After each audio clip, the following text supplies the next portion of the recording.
Break के बाद national issues में खुशामदीद। राना साहब, ब्रेक से पहले बात हो रही थी कि LNG फौरी तौर पे हल था, इसलिए हुकूमत इसकी तरफ गई। यहाँ तक तो बात ठीक है, लेकिन आज अखबारात में ये भी खबर है कि एंग्रो वाले ये कहते हैं कि हमने टर्मिनल बना लिया है, लेकिन अभी तक कोई चीज ठोस शक्ल में सामने नहीं आई। क्या सौदे करने में हुकूमत लेट नहीं होगी? देखना जी, वो एंग्रो वालों को तो अपना प्रॉब्लम होगा ना, लेकिन उनको ऐसा ये देखना, नेशनल और कुछ इश्यूज नेशनल होते हैं, कुछ इंटरनेशनल होते हैं।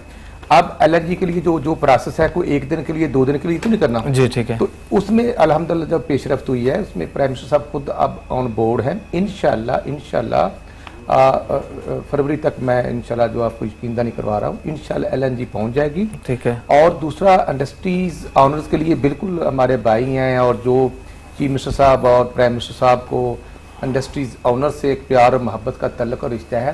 प्राइम मिनिस्टर साहब ने डायरेक्शन भी जारी की है कि जो बिजली की लोड शेडिंग है उसको फौरी तौर पर ख़त्म किया जाए, मैनेज किया जाए, बेहतरी लाई जाए, ताकि जो इंडस्ट्रीज ओनर हैं उनको ज़्यादा से ज़्यादा, मतलब ऑलमोस्ट यहाँ तक कि बिल्कुल लोड शेडिंग ना हो। अब उसको मैनेज करना, बिल्कुल एक हकीकत तो है कि बिजली की कमी है जी, लोड शेडिंग है, लेकिन हम इंशाल्लाह उसको मैनेज कर रहे हैं। ठीक है। और जो कमी थोड़ी बहुत ही महसूस की जा रही है, इंशाल्लाह वो जो हमारी रिक्वेस्ट यही थी कि गैस की जो कमी है या थोड़ी सी समझे जो महसूस की जा रही है कमी, वो बिजली से पूरी की जाए। तो उस पर ऑलमोस्ट डायलॉग जारी है और इंशाल्लाह मिडवे निकल आएगा। और क्योंकि हम ये समझते हैं, देखिए जी, वो सुई नादरन हो या सिदरन गैस हो, दोनों कंपनियां थोड़ी सी डिस्टर्ब भी हैं।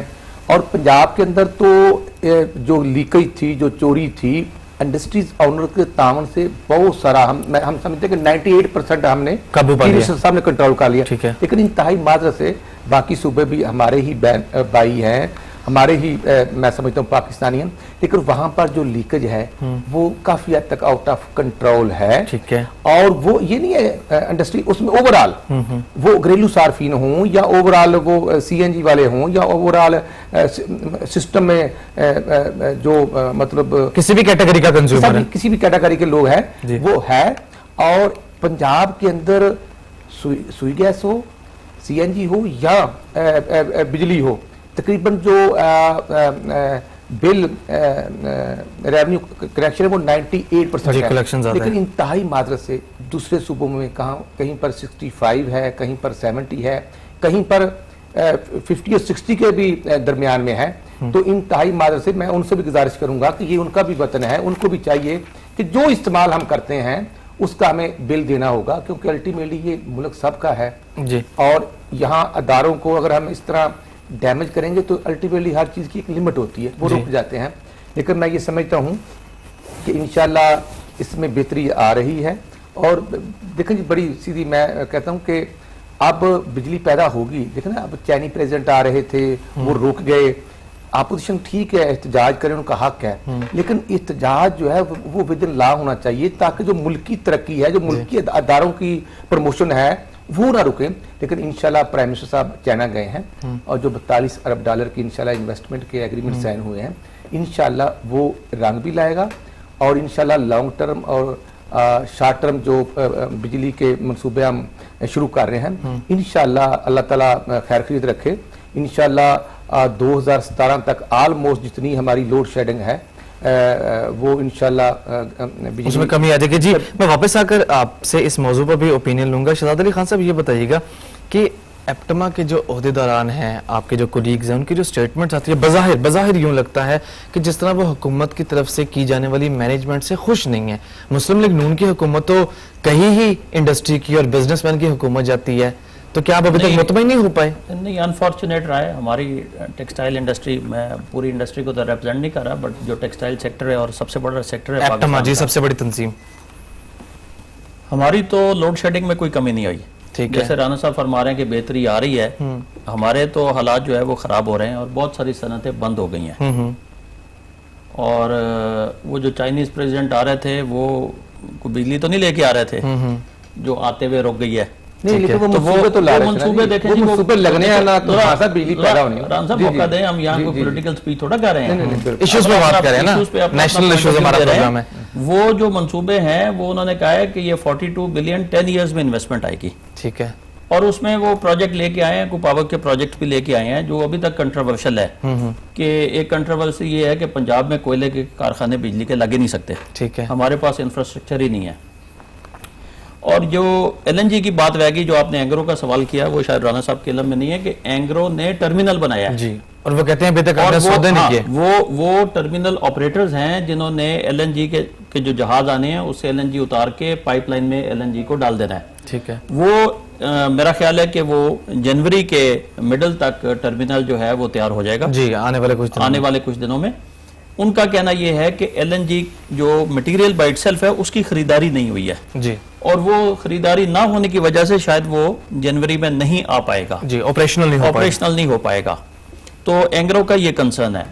जो बात रहेगी ना LNG आने की, हम समझ रहे हैं कि LNG आएगी, LNG आने से बहुत मसला हल हो जाएगा। आप समझें कि पंजाब में 1 BCF की शॉर्टेज है, 1000 MMCFD गैस की इमीडिएट शॉर्टेज है, राइट, इमीडिएट शॉर्टेज है कम से कम। सर्दियों में ये 1000 से बढ़ के 1300-1400 MMCFD तक चली जाती है। जो LNG का टर्मिनल है वो 400 MMCFD का है, ठीक है।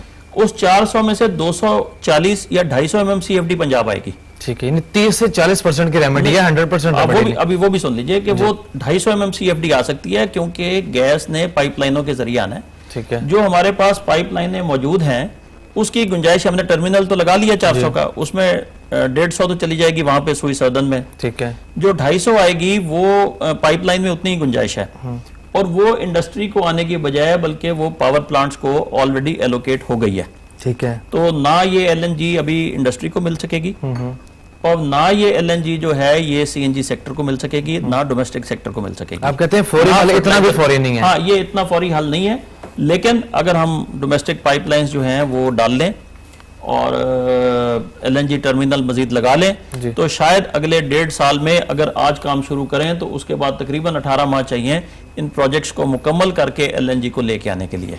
तो इमीडिएट पाइपलाइन में कोई ऐसी रेमेडी नजर नहीं आ रही पंजाब की सनत के लिए। देखिए, पंजाब की जो सनत है वो पाकिस्तान का हिस्सा है जी। अनफॉर्चुनेटली और फॉर्चुनेटली जो टेक्सटाइल की सनत है जी, जो $14 बिलियन की एक्सपोर्ट करती है और तकरीबन $4 बिलियन की डोमेस्टिक नीड को भी पूरा करती है, तो 18-19 बिलियन डॉलर की जो ये सनत है इसका मेजॉरिटी शेयर 60 to 70% शेयर जो है वो पंजाब में है जी। बिल्कुल ठीक है। और ये बकाया जो 35-40% इंडस्ट्री है वो बकाया 2 सूबों में है, बलूचिस्तान में तकरीबन नेग्लिजिबल है। तो वो लोग गैस 100% पूरा साल एंजॉय कर रहे हैं और हमने उन्हीं के मुकाबले में रुई लेनी है पंजाब की इंडस्ट्री ने, उन्हीं के मुकाबले में बाहर जाके धागा बेचना है, बाहर जाके कपड़ा बेचना है, बाहर जाके रेडीमेड गारमेंट बेचना है। तो हमारे अपने जो कराची वाले दोस्त हैं वो हमारे बारे में ये कहते हैं कि ये पंजाब की जो मिले हैं ये अनरिलायबल सप्लायर्स हैं, ठीक है। इनको तो पता ही नहीं है कि इनकी बिजली का, अब आप जिस तरह अभी आपने फरमाया कि जी अभी ये SNGPL के ओहदेदार ने कहा धमाके से उड़ गई है, तो मैं यकीन से कह सकता हूँ कि जब मैं आपके प्रोग्राम करके बाहर निकलूंगा तो SNGPL की तरफ से पैगाम आया होगा कि आज आपकी गैस बंद हो गई है। तो हमारा तो रिलायबिलिटी फैक्टर, हमारी प्रोडक्शंस इस बुरी तरह मुतासर हो गई हैं जी। देखिए ना, मेरे साथ इंडिया बैठा है, बांग्लादेश बैठा है, सारा ये पूरा रीजन बैठा है। दुनिया में खरीदार को इससे क्या है कि मेरे पास गैस आ सकी है, मेरे पास गैस नहीं आ सकी, मेरे पास LNG पहुंच गई है, मेरे पास LNG खरीदार तो इतनी बातें नहीं सुनता। वो कहता है कि आपने मुझे कब देना है जी, क्योंकि टेक्सटाइल का जो प्रोडक्ट है ये फैशन का है।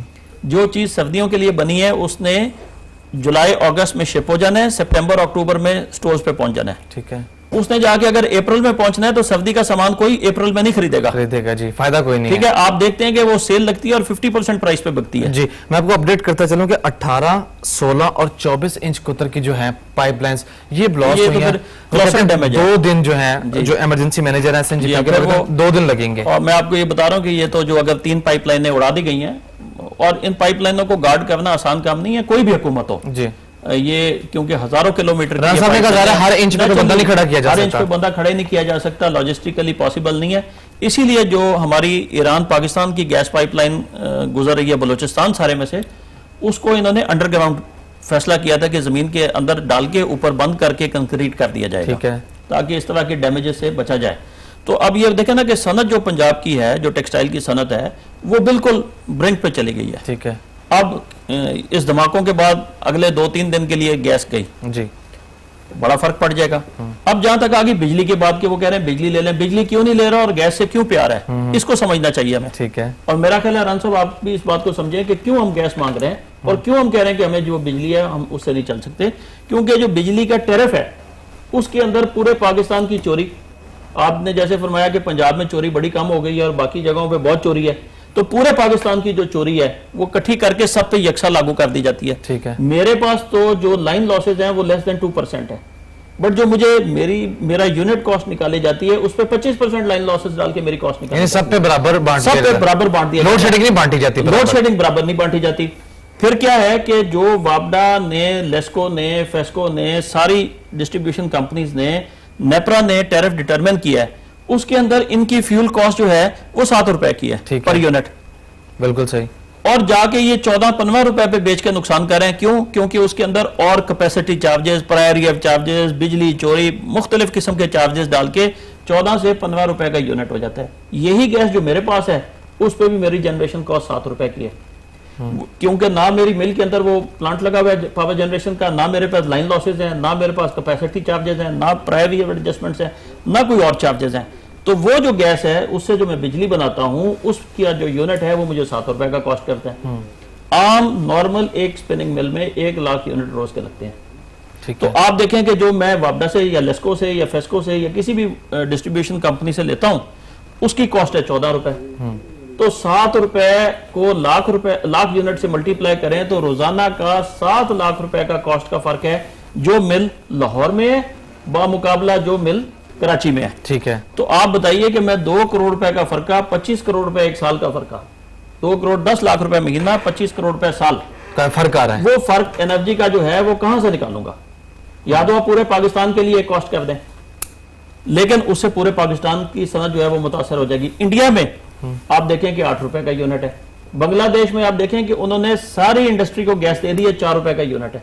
मैंने बांग्लादेश की इंडस्ट्री के मुकाबले में, मैंने इंडिया की इंडस्ट्री के मुकाबले में जाके प्रोडक्ट को बेचना है। अगर मेरी लागत ही इतनी ज्यादा हो गई, मार्कअप है वो दुनिया में पाकिस्तान में सबसे ज्यादा है, लेबर है, लेबर आपकी एट पार है विद इंडिया, बांग्लादेश से महंगी है, इनएफिशिएंट लेबर है हमारे पास।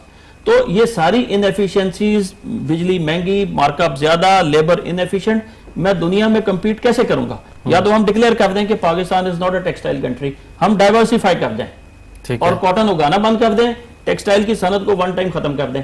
अगर आपने ये सनत रखनी है तो you have to be in line with rest of the world.